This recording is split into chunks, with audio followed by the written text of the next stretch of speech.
El aire de San Juan en 1989 era palpable, una mezcla embriagadora de devoción y la dulzura penetrante del incienso que flotaba en las calles empedradas anunciando la llegada de la procesión anual. Era una noche sagrada, de esas que detienen el tiempo y envuelven a la comunidad en un manto de fe colectiva. Los rezos se entrelazaban con las melodías de las campanas, y las velas proyectaban sombras danzantes sobre los rostros expectantes. En medio de esta atmósfera casi mística, 3 jóvenes, apenas al borde de la adultez, se desvanecieron. No hubo gritos ni forcejeos, solo un vacío repentino, como si la misma noche los hubiera engullido, devorándolos en su sagrada oscuridad. Se evaporaron, dejando tras de sí un silencio ensordecedor y un dolor latente que, como una herida mal cerrada, supuraría durante 2 décadas. 20 años de preguntas sin respuesta, de miradas esquivas, de un misterio que se anidó en el corazón de San Juan, tejiendo una red de hipótesis y sospechas que nunca llegaron a un desenlace. La desaparición de estos 3 jóvenes no fue un simple suceso. Se convirtió en una cicatriz colectiva, un recordatorio constante de la fragilidad de la vida y de los secretos que pueden ocultarse bajo la superficie de una fe inquebrantable. La noche de la procesión se transformó, en la memoria del pueblo, en un punto de inflexión, un antes y un después marcado por la ausencia. El tiempo, que se suponía debía sanar, pareció detenerse para San Juan, atrapado en la repetición silenciosa de esa noche fatídica. Las familias de los desaparecidos vivieron en un limbo perpetuo, aferrándose a la escasa esperanza que se extinguía con cada amanecer, mientras el misterio se volvía una leyenda urbana, un cuento de advertencia susurrado entre generaciones. La vida continuó. Las estaciones pasaron, pero la sombra de 1989 persistió. Un fantasma invisible que caminaba por las calles, recordándoles lo que habían perdido. Nadie podía imaginar que, tras 20 años de quietud, un descubrimiento fortuito en un altar olvidado, un lugar que había sido testigo silencioso de innumerables plegarias, reavivaría no solo la esperanza, sino también un terror latente, un objeto, una pista inesperada, algo que conectaría de manera irrefutable el pasado con un presente que se tornaría incierto. Este hallazgo encendería nuevas luces sobre un misterio que había residido en las sombras, prometiendo desvelar verdades ocultas y confrontar los fantasmas que habían plagado a San Juan durante tanto tiempo.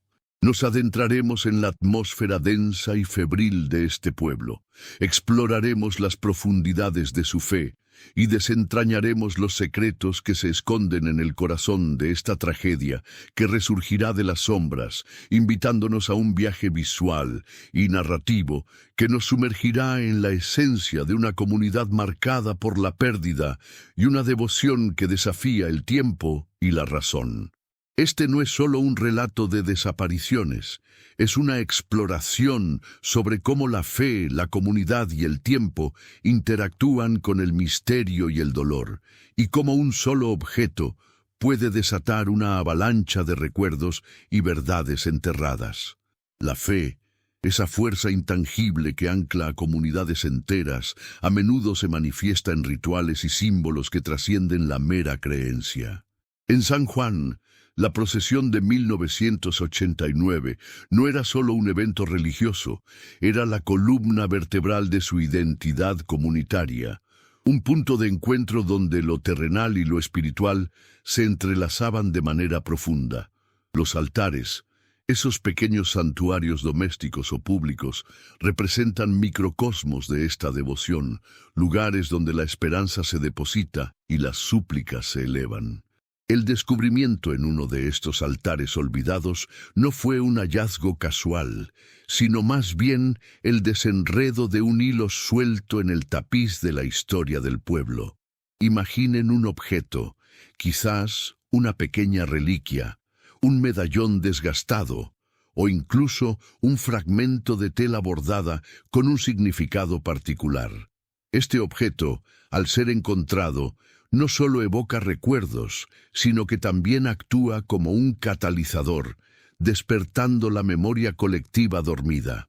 Su presencia, después de 2 décadas de ausencia, sugiere una conexión deliberada, una intencionalidad que va más allá de la pérdida o el accidente. ¿Quién lo colocó allí? ¿Con qué propósito? Estas preguntas, al surgir, comienzan a reconfigurar la narrativa de la desaparición, desplazándola de un evento trágico e inexplicable a uno potencialmente orquestado, con un propósito oculto. La naturaleza misma de estos altares, lugares de intimidad espiritual, hace que el descubrimiento sea aún más perturbador. No se trataba de un objeto perdido en la calle, sino de algo depositado en un espacio sagrado, lo que implica un acto de fe, o quizás de ocultamiento dentro de la propia fe. Ahora consideren la psicología detrás de la fe y su relación con el misterio. Para muchos en San Juan, la fe era un refugio, un mecanismo para lidiar con la incertidumbre y el dolor.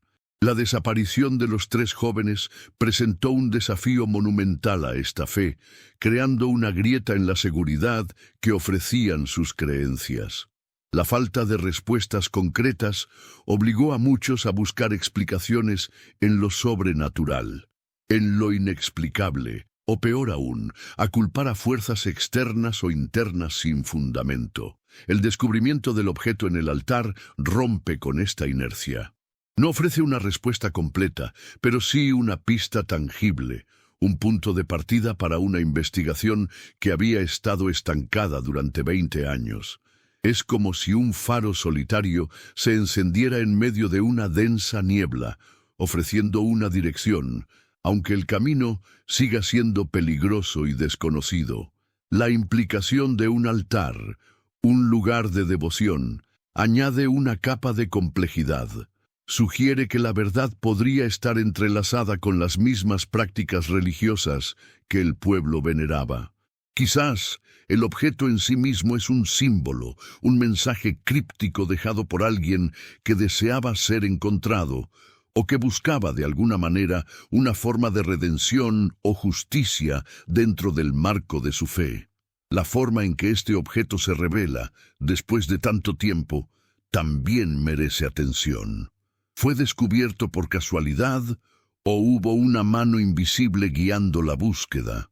Esta pregunta, en sí misma, añade un elemento de suspense y premonición a la narrativa. Profundizando en la psicología del ocultamiento y la revelación, el objeto encontrado en el altar podría representar un acto de confesión silenciosa o un intento desesperado de comunicación póstuma. Los altares son, por naturaleza, lugares de secreto compartido entre el devoto y lo divino.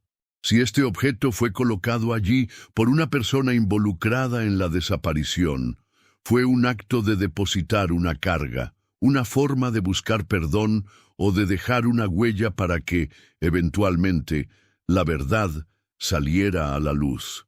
La longevidad de este secreto, preservado en un espacio de reverencia, habla de la profunda carga emocional y moral que debió haber acompañado a su depositario.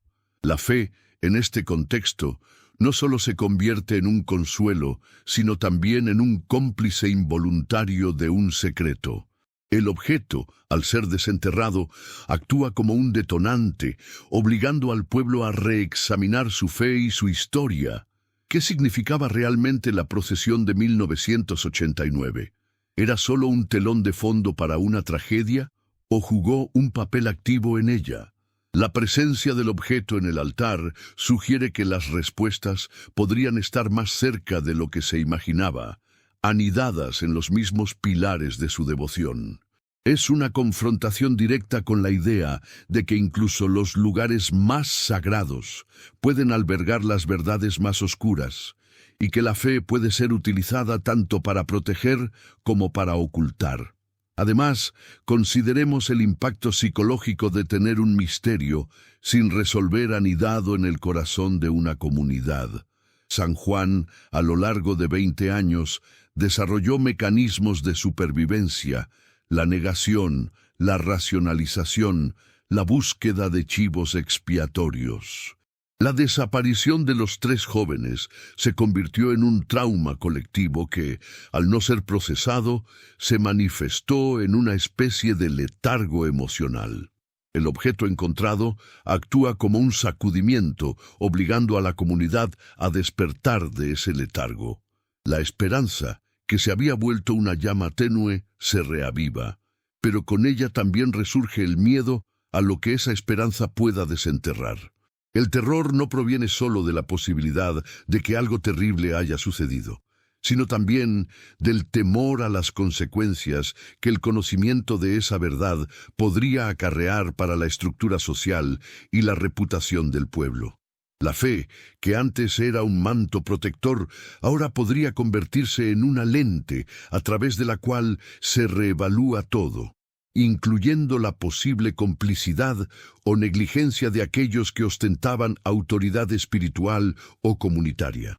El objeto, en este sentido, es un espejo que refleja no solo el pasado, sino también las dudas y las ansiedades del presente, obligando a una confrontación incómoda con la fragilidad de sus creencias y la complejidad de la naturaleza humana.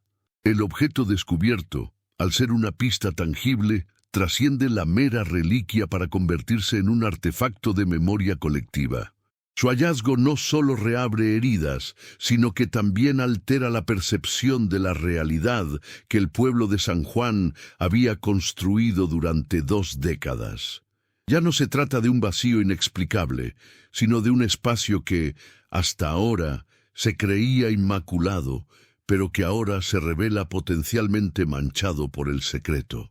Pensemos en cómo las comunidades, ante la ausencia de respuestas concretas, tienden a llenar esos huecos con narrativas que les brindan consuelo o, en su defecto, un sentido de orden, aunque éste sea ficticio.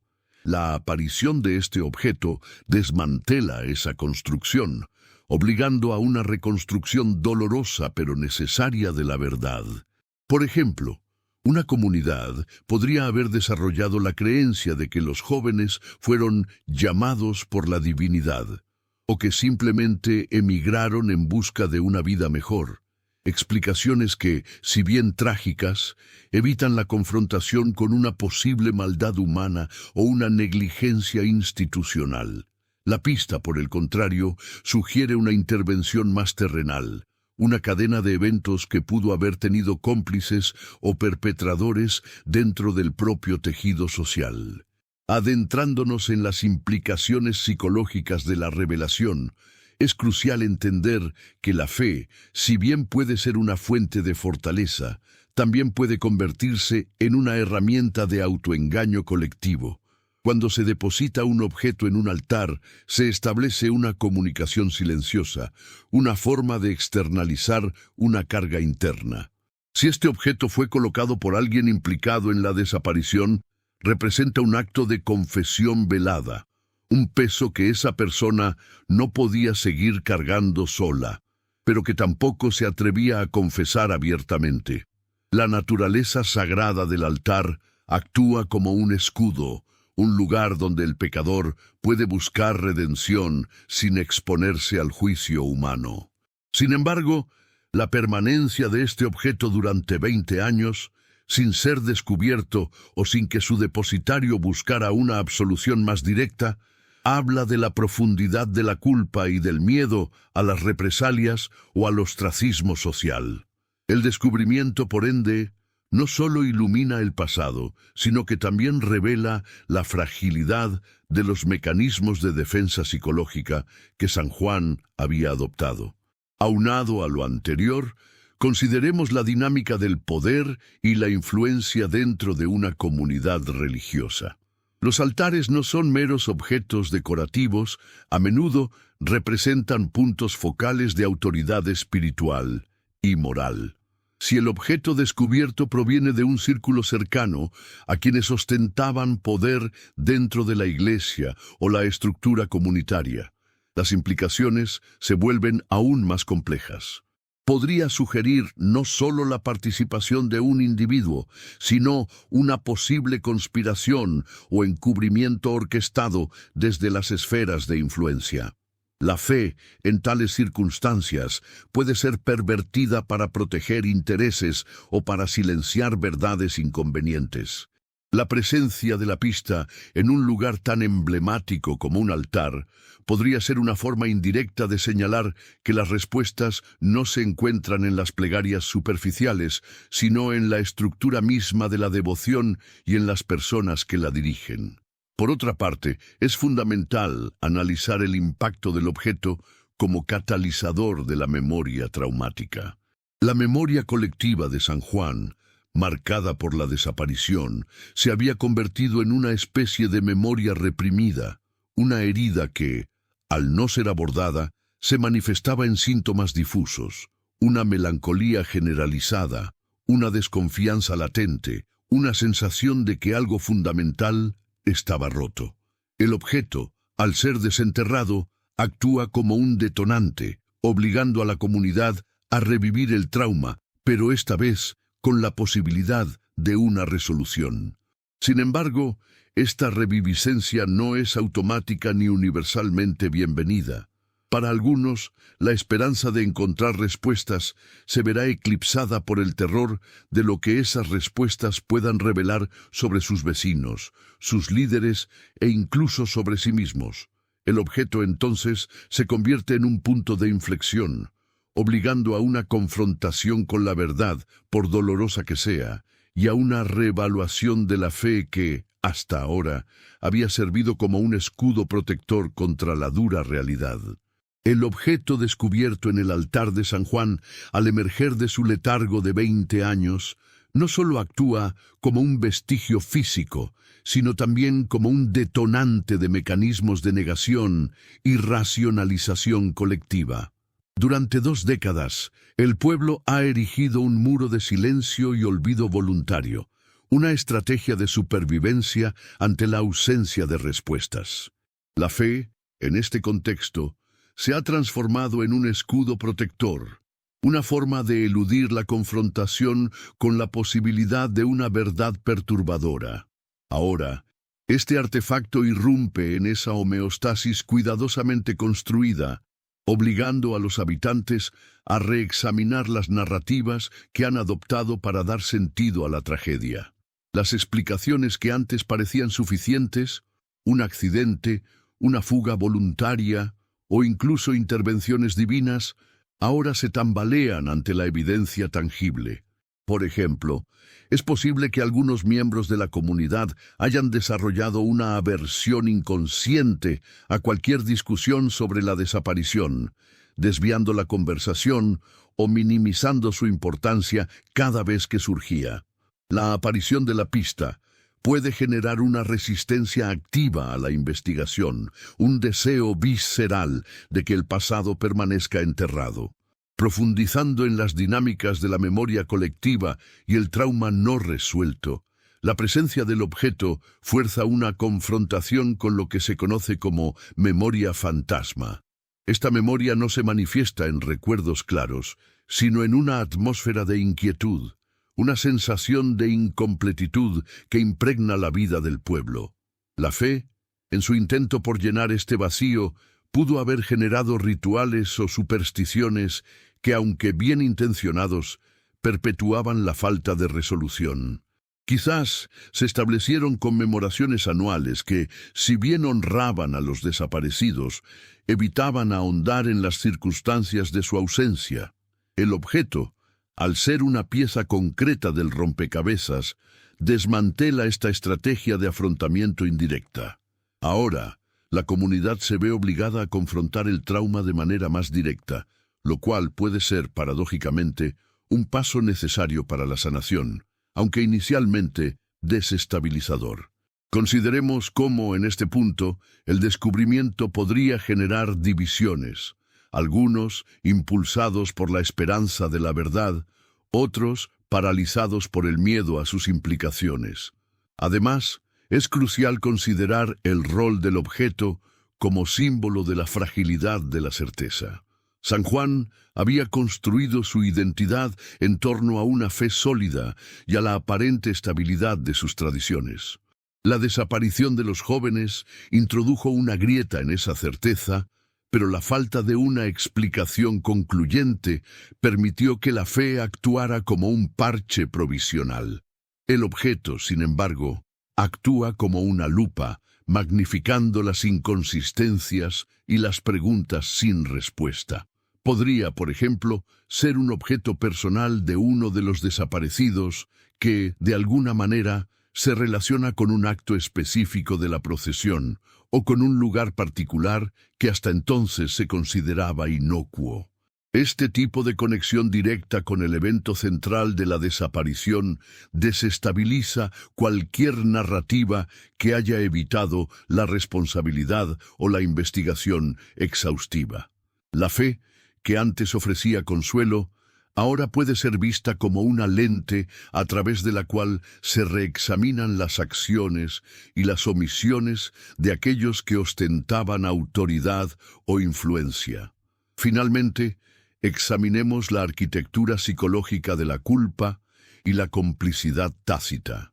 Si el objeto fue colocado en el altar por alguien involucrado, representa una forma de confesión silenciosa. El altar, como espacio sagrado, ofrece una especie de santuario para el pecador, un lugar donde el secreto puede ser depositado sin el riesgo inmediato del juicio humano. Sin embargo, la permanencia del objeto durante 2 décadas sugiere una culpa paralizante y un miedo profundo a las consecuencias. La fe, en este escenario, se convierte en un cómplice involuntario de un secreto, un guardián de verdades incómodas.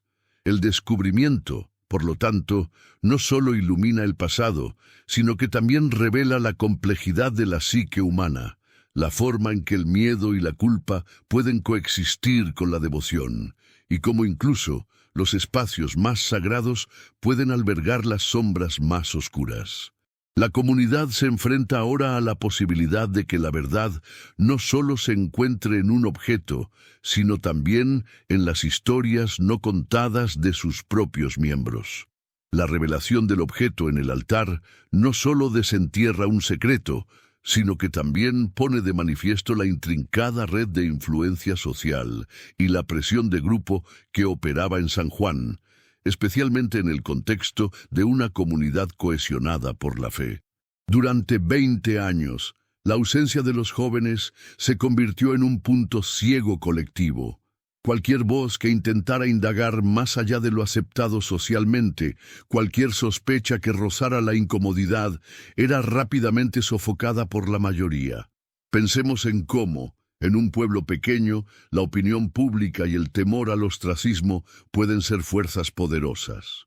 Los individuos que pudieron haber tenido conocimiento o sospechas sobre lo sucedido se encontraron aislados, enfrentándose a la disonancia entre su propia percepción y la narrativa dominante del pueblo. La fe, lejos de ser solo un consuelo espiritual, se convirtió en un mecanismo de cohesión social forzada, donde la conformidad era la norma y la duda, una amenaza. Ahora, consideremos cómo la psicología del testimonio y la memoria selectiva juega un papel crucial en la perpetuación de este silencio.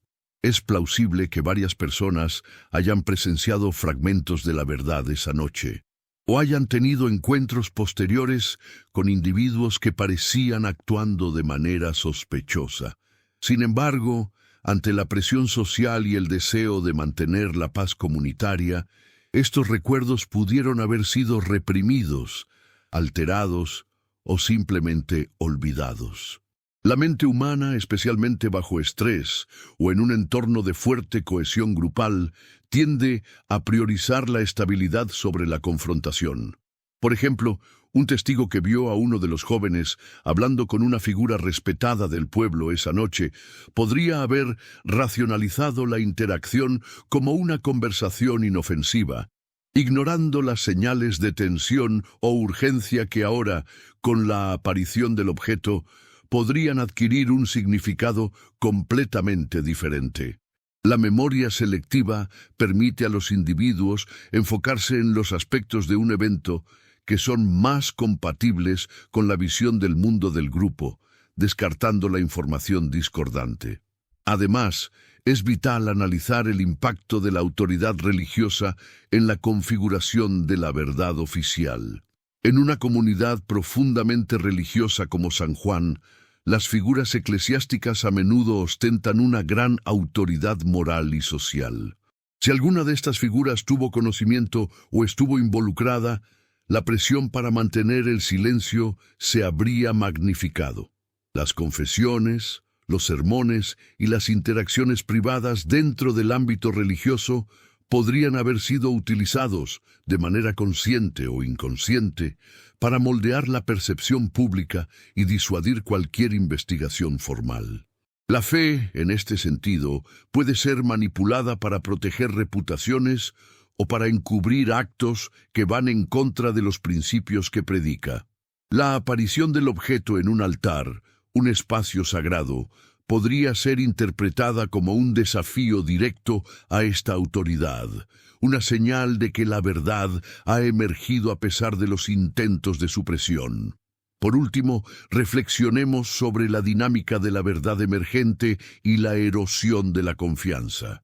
El descubrimiento del objeto actúa como un catalizador que comienza a desmantelar la fachada de normalidad que San Juan se había construido. La confianza, que antes se depositaba ciegamente en la comunidad y sus instituciones, ahora se ve cuestionada. Los habitantes se ven obligados a preguntarse quiénes son realmente sus vecinos, quiénes han estado mintiendo y quiénes han guardado silencio por miedo o complicidad. Esta erosión de la confianza puede ser devastadora para el tejido social de un pueblo pequeño. Las relaciones se tensan, las sospechas proliferan y la atmósfera de fe inquebrantable comienza a dar paso a una incertidumbre palpable. El objeto, por lo tanto, no solo es una pista para resolver el misterio, sino también un espejo que refleja las fracturas ocultas dentro de la comunidad. La aparición del objeto en el altar sagrado de San Juan no solo desmorona las narrativas de negación, sino que también destapa una capa más profunda, la psicología del encubrimiento a través de la piedad simulada. Durante 2 décadas, la fe del pueblo se utilizó como un velo para ocultar la verdad, creando una atmósfera donde la apariencia de devoción enmascaraba realidades sombrías. Ahora, el objeto se erige como un faro que ilumina la hipocresía latente. Pensemos en cómo, en comunidades pequeñas y fuertemente religiosas, los actos de caridad ostentosa o la participación ferviente en rituales pueden servir como cortinas de humo para desviar la atención de transgresiones personales o colectivas.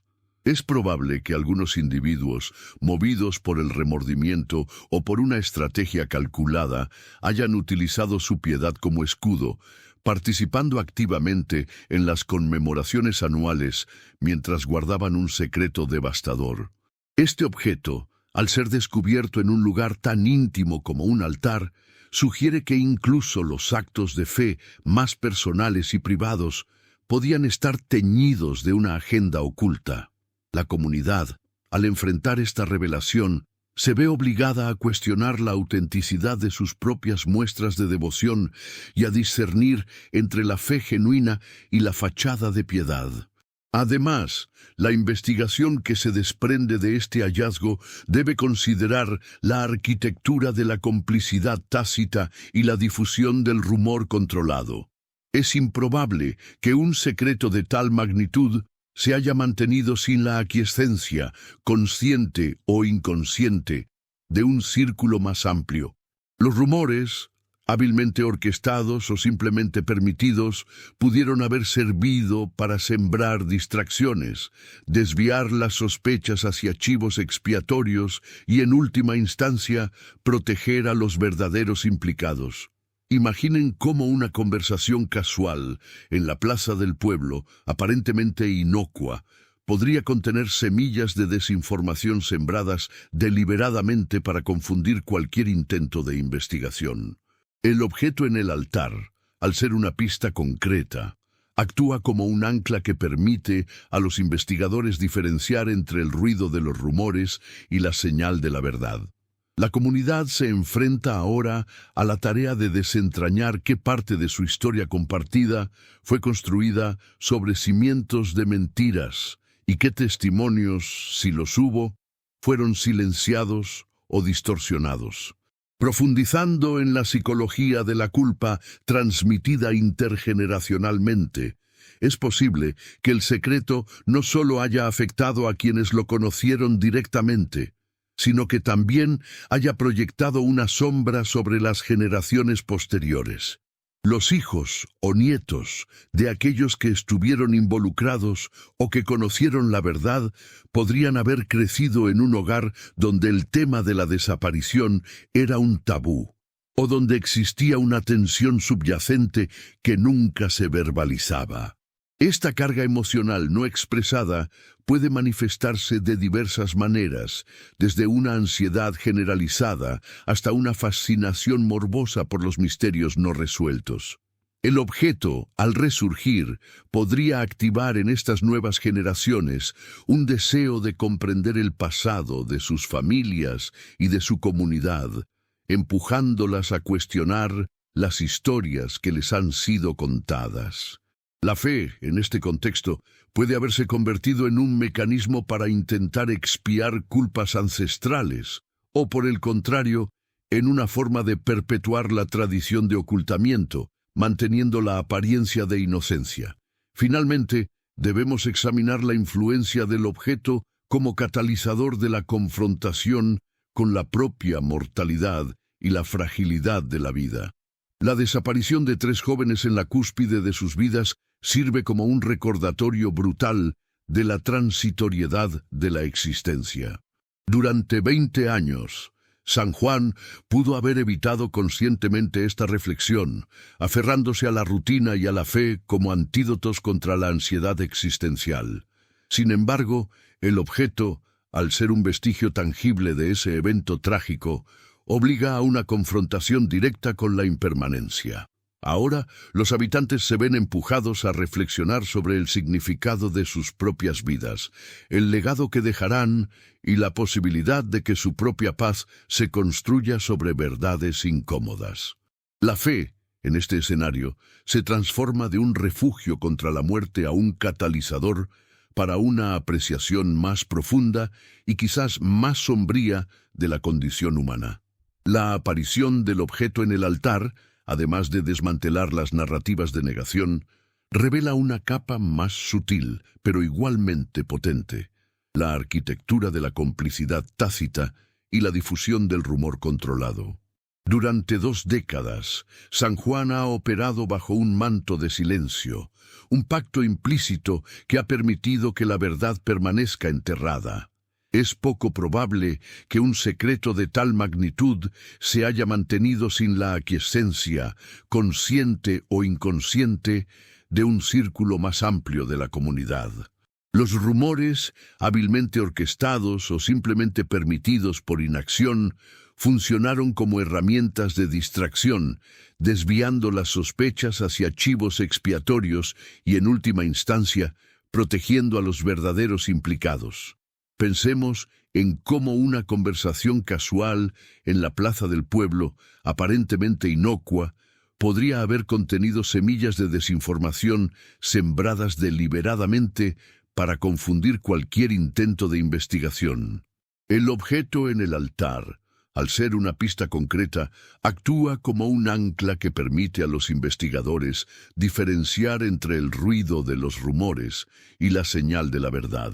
Ahora, la comunidad se enfrenta a la tarea de desentrañar qué parte de su historia compartida fue construida sobre cimientos de mentiras y qué testimonios, si los hubo, fueron silenciados o distorsionados. Aunado a esto, debemos considerar la psicología del encubrimiento a través de la piedad simulada. Durante 20 años, la fe del pueblo se utilizó como un velo para ocultar la verdad, creando una atmósfera donde la apariencia de devoción enmascaraba realidades sombrías.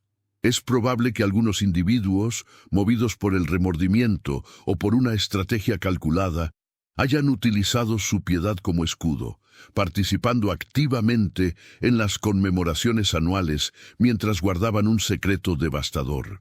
Este objeto, al ser descubierto en un lugar tan íntimo como un altar, sugiere que incluso los actos de fe más personales y privados podían estar teñidos de una agenda oculta. La comunidad, al enfrentar esta revelación, se ve obligada a cuestionar la autenticidad de sus propias muestras de devoción y a discernir entre la fe genuina y la fachada de piedad. Ahora, la pregunta no es solo qué sucedió, sino quiénes, bajo el manto de la santidad, jugaron un papel en el silencio o en el ocultamiento. Profundizando en la dinámica del rumor como arma social y mecanismo de control, podemos inferir que en San Juan las habladurías no eran meros pasatiempos, sino herramientas activas para mantener el orden social deseado. Tras la desaparición, se habrían tejido narrativas alternativas, cuidadosamente diseñadas para desviar la atención de las verdaderas causas. Por ejemplo, se pudo haber fomentado la idea de que los jóvenes huyeron juntos, o que fueron víctimas de un evento fortuito y trágico sin responsables directos. Estos rumores, al ser repetidos y aceptados por la mayoría, crearon una realidad consensuada que dificultaba la emergencia de la verdad. El objeto, al ser una evidencia tangible y anómala dentro de este contexto, desafía esa realidad construida y obliga a una reevaluación crítica de las historias que se han contado y aceptado. Asimismo, es fundamental analizar la influencia del objeto como catalizador de la confrontación con la propia mortalidad y la fragilidad de la vida. La desaparición de 3 jóvenes en la cúspide de sus vidas sirve como un recordatorio brutal de la transitoriedad de la existencia. Durante 20 años, San Juan pudo haber evitado conscientemente esta reflexión, aferrándose a la rutina y a la fe como antídotos contra la ansiedad existencial. Sin embargo, el objeto, al ser un vestigio tangible de ese evento trágico, obliga a una confrontación directa con la impermanencia. Ahora, los habitantes se ven empujados a reflexionar sobre el significado de sus propias vidas, el legado que dejarán y la posibilidad de que su propia paz se construya sobre verdades incómodas. La fe en este escenario se transforma de un refugio contra la muerte a un catalizador para una apreciación más profunda y quizás más sombría de la condición humana y de las responsabilidades que conlleva vivir en comunidad. La certeza que antes brindaba la fe se ve ahora matizada por la incertidumbre y la necesidad de un escrutinio más riguroso. La aparición del objeto en el altar no solo desentierra un secreto, sino que también pone de manifiesto la arquitectura de la complicidad tácita y la difusión del rumor controlado. Durante 2 décadas, San Juan ha operado bajo un manto de silencio, un pacto implícito que ha permitido que la verdad permanezca enterrada. Es poco probable que un secreto de tal magnitud se haya mantenido sin la aquiescencia, consciente o inconsciente, de un círculo más amplio de la comunidad. Los rumores, hábilmente orquestados o simplemente permitidos por inacción, funcionaron como herramientas de distracción, desviando las sospechas hacia chivos expiatorios y, en última instancia, protegiendo a los verdaderos implicados. Pensemos en cómo una conversación casual en la plaza del pueblo, aparentemente inocua, podría haber contenido semillas de desinformación sembradas deliberadamente para confundir cualquier intento de investigación. El objeto en el altar, al ser una pista concreta, Actúa como un ancla que permite a los investigadores diferenciar entre el ruido de los rumores y la señal de la verdad. Ahora, la comunidad se enfrenta a la tarea de desentrañar qué parte de su historia compartida fue construida sobre cimientos de mentiras y qué testimonios, si los hubo, fueron silenciados o distorsionados. Aunado a esto, debemos considerar la psicología del encubrimiento a través de la piedad simulada. Durante 20 años, la fe del pueblo se utilizó como un velo para ocultar la verdad, creando una atmósfera donde la apariencia de devoción enmascaraba realidades sombrías. Es probable que algunos individuos, movidos por el remordimiento o por una estrategia calculada, hayan utilizado su piedad como escudo, participando activamente en las conmemoraciones anuales mientras guardaban un secreto devastador.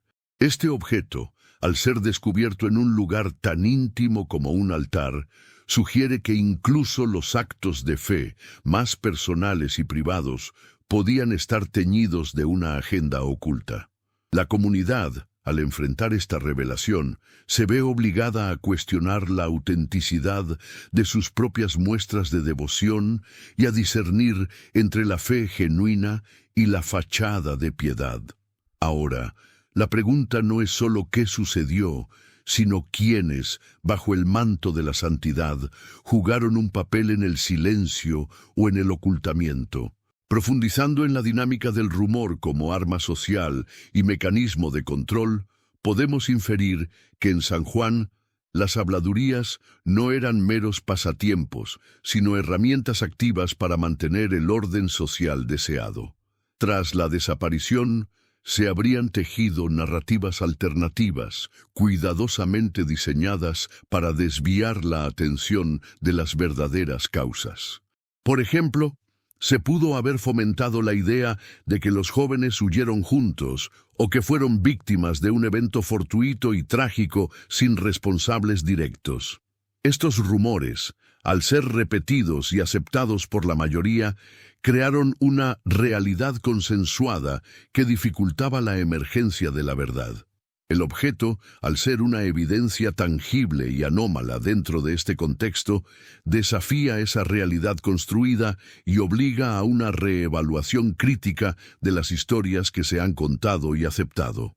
Asimismo, es fundamental analizar la influencia del objeto como catalizador de la confrontación con la propia mortalidad y la fragilidad de la vida. La desaparición de 3 jóvenes en la cúspide de sus vidas sirve como un recordatorio brutal de la transitoriedad de la existencia. Durante 20 años, San Juan pudo haber evitado conscientemente esta reflexión, aferrándose a la rutina y a la fe como antídotos contra la ansiedad existencial. Sin embargo, el objeto, al ser un vestigio tangible de ese evento trágico, obliga a una confrontación directa con la impermanencia. Ahora, los habitantes se ven empujados a reflexionar sobre el significado de sus propias vidas, el legado que dejarán y la posibilidad de que su propia paz se construya sobre verdades incómodas. La fe, en este escenario, se transforma de un refugio contra la muerte a un catalizador para una apreciación más profunda y quizás más sombría de la condición humana y de las responsabilidades que conlleva vivir en comunidad. La certeza que antes brindaba la fe se ve ahora matizada por la incertidumbre y la necesidad de un escrutinio más riguroso. La aparición del objeto en el altar no solo desmantela las narrativas de negación, sino que también revela una capa más sutil pero igualmente potente, la arquitectura de la complicidad tácita y la difusión del rumor controlado. Durante 2 décadas, San Juan ha operado bajo un manto de silencio, un pacto implícito que ha permitido que la verdad permanezca enterrada. Es poco probable que un secreto de tal magnitud se haya mantenido sin la aquiescencia, consciente o inconsciente, de un círculo más amplio de la comunidad. Los rumores, hábilmente orquestados o simplemente permitidos por inacción, funcionaron como herramientas de distracción, desviando las sospechas hacia chivos expiatorios y, en última instancia, protegiendo a los verdaderos implicados. Pensemos en cómo una conversación casual en la plaza del pueblo, aparentemente inocua, podría haber contenido semillas de desinformación sembradas deliberadamente para confundir cualquier intento de investigación. El objeto en el altar, al ser una pista concreta, actúa como un ancla que permite a los investigadores diferenciar entre el ruido de los rumores y la señal de la verdad. Ahora, la comunidad se enfrenta a la tarea de desentrañar qué parte de su historia compartida fue construida sobre cimientos de mentiras y qué testimonios, si los hubo, fueron silenciados o distorsionados. Aunado a esto, debemos considerar la psicología del encubrimiento a través de la piedad simulada. Durante 20 años, la fe del pueblo se utilizó como un velo para ocultar la verdad, creando una atmósfera donde la apariencia de devoción enmascaraba realidades sombrías.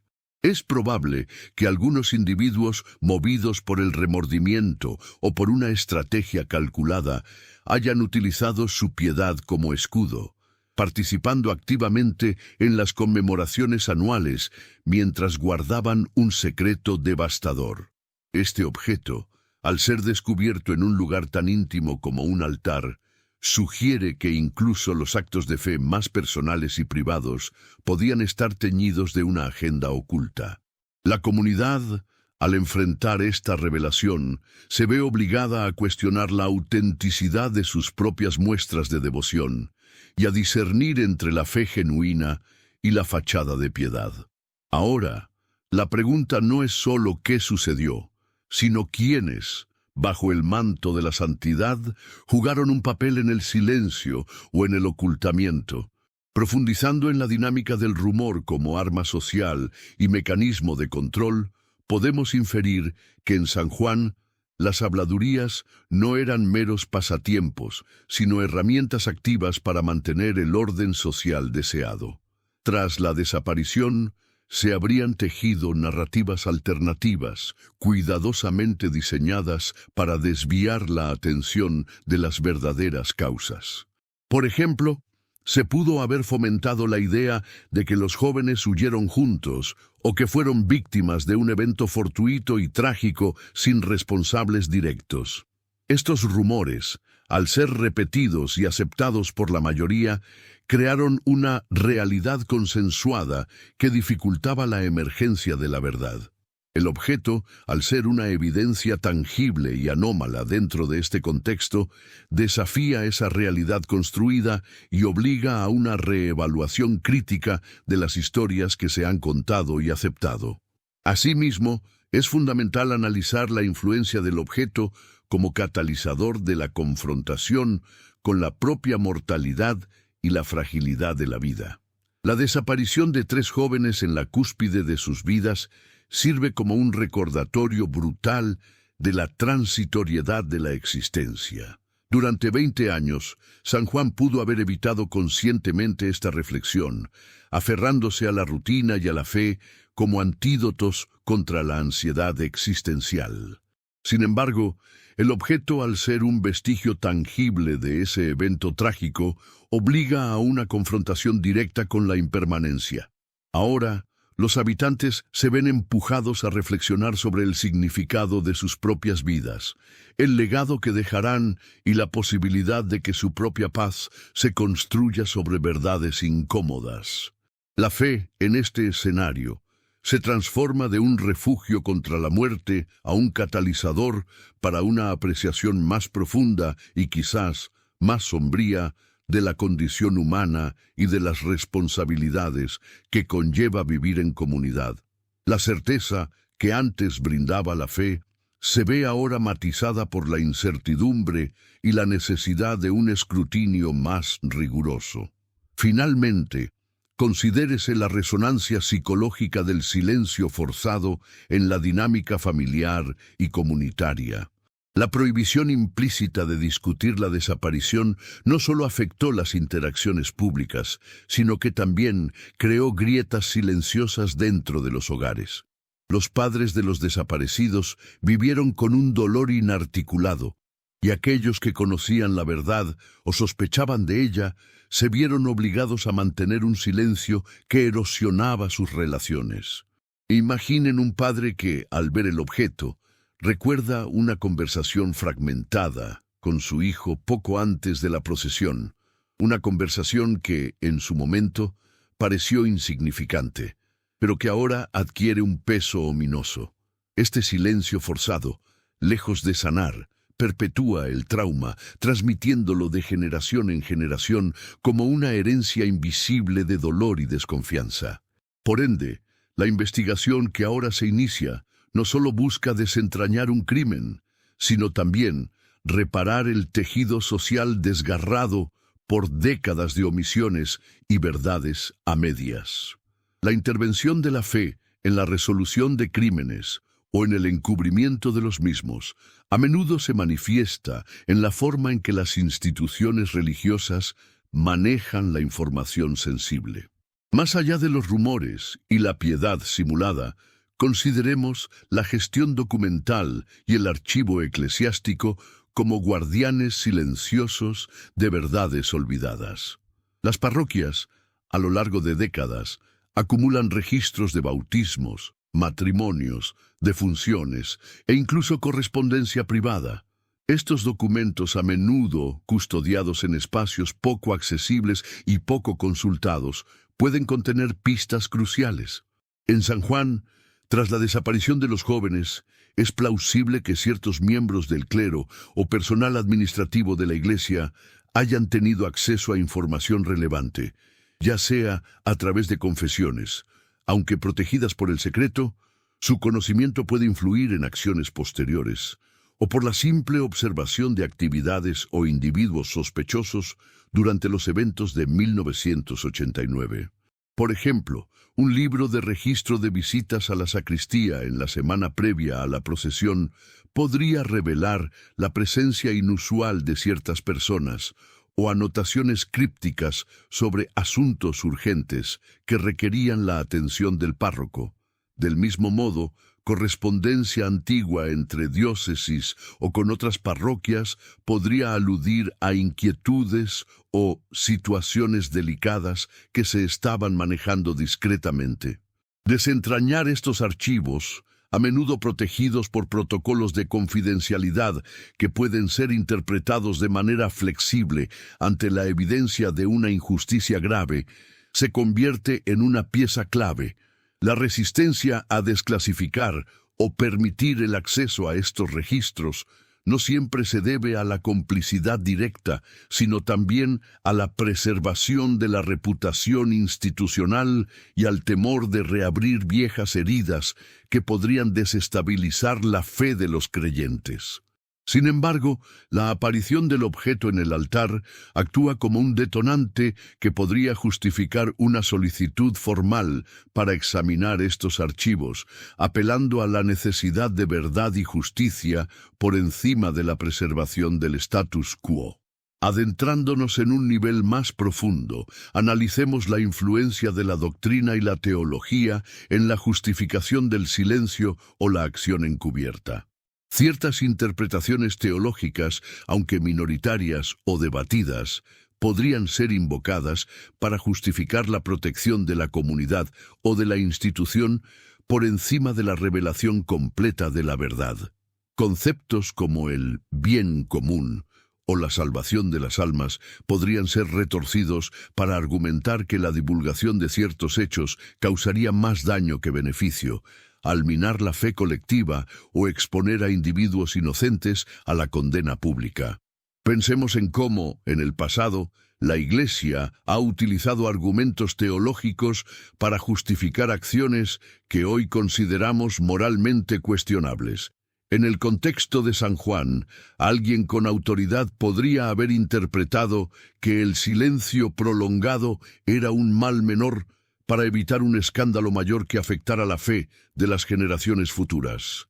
Consecuentemente, la investigación no solo debe centrarse en los hechos materiales, sino también en la interpretación y aplicación de principios morales y religiosos que pudieron haber guiado las acciones de los involucrados.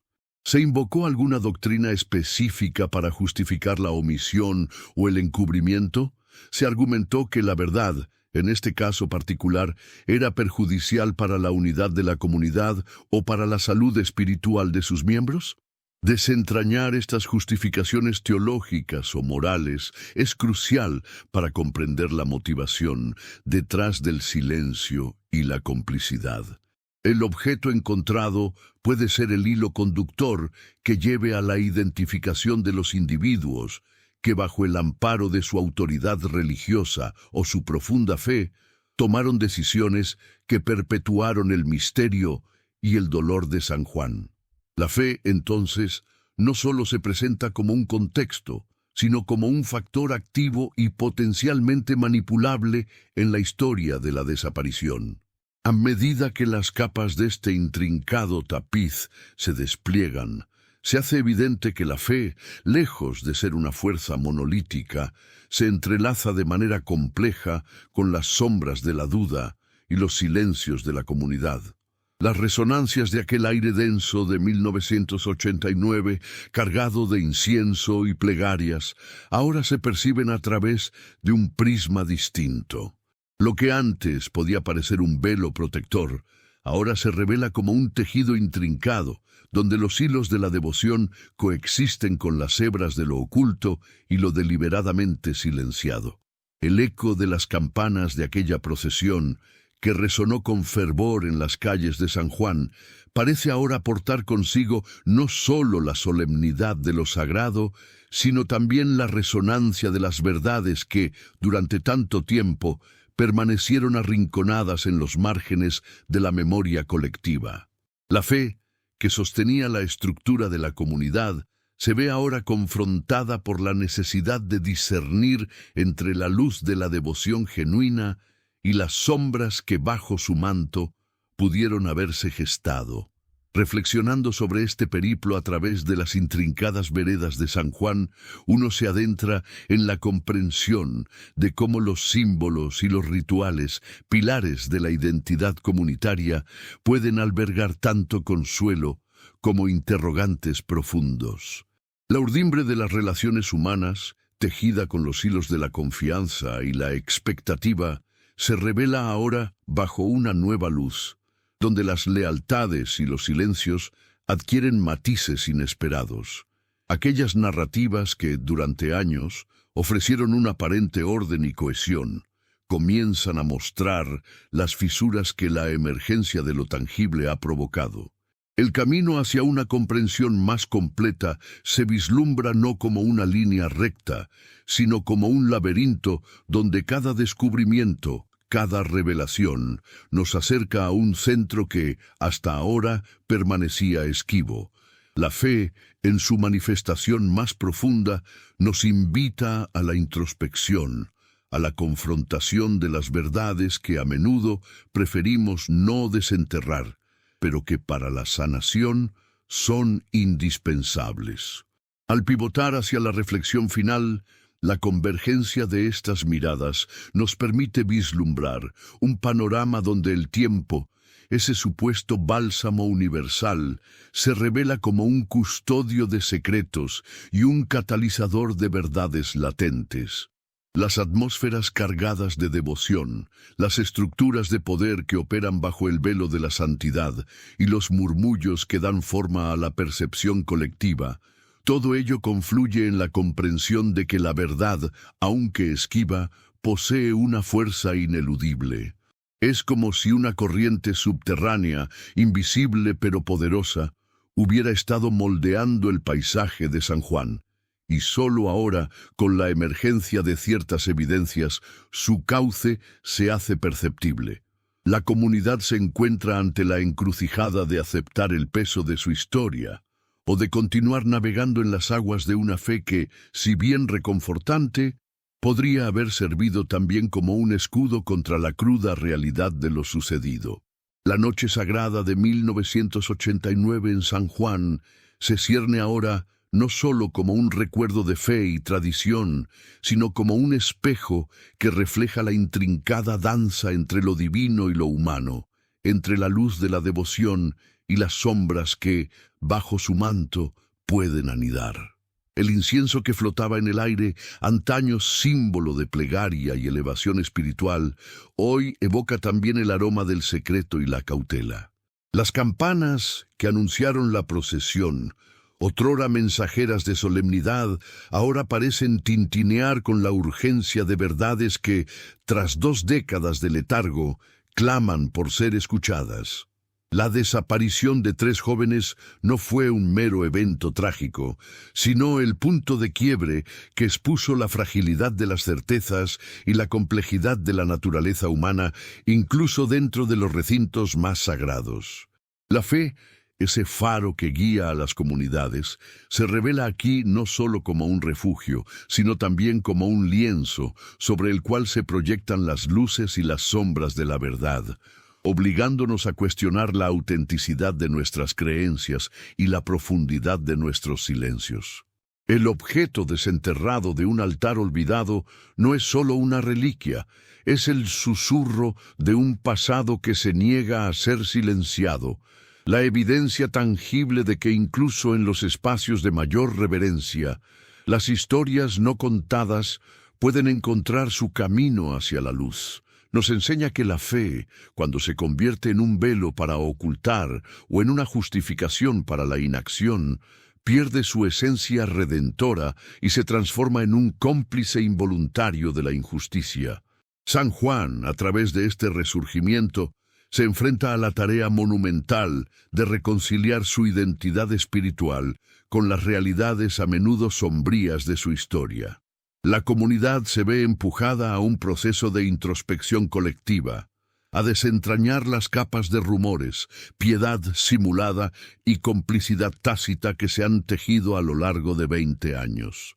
La verdadera práctica, la de la honestidad radical y la búsqueda incansable de la verdad, comienza ahora, no en la solemnidad de las ceremonias, sino en la valentía de confrontar las preguntas incómodas y de honrar la memoria de aquellos que fueron tragados por la noche sagrada, no solo por un acto inexplicable, sino por el peso de los secretos que un pueblo, en su anhelo de paz, decidió enterrar. La fe que nos sostiene debe ser una que ilumine, no que ciegue, que libere, no que encadene. La memoria de San Juan nos recuerda que la espiritualidad más profunda se encuentra en la valentía de desenterrar la verdad, por dolorosa que sea, y en la determinación de construir un futuro cimentado en la integridad, no en el olvido. La luz que hoy emerge de aquel altar olvidado es una invitación a vivir con una conciencia más plena, reconociendo que la fe más auténtica abraza la totalidad de la experiencia humana, tanto sus glorias como sus abismos.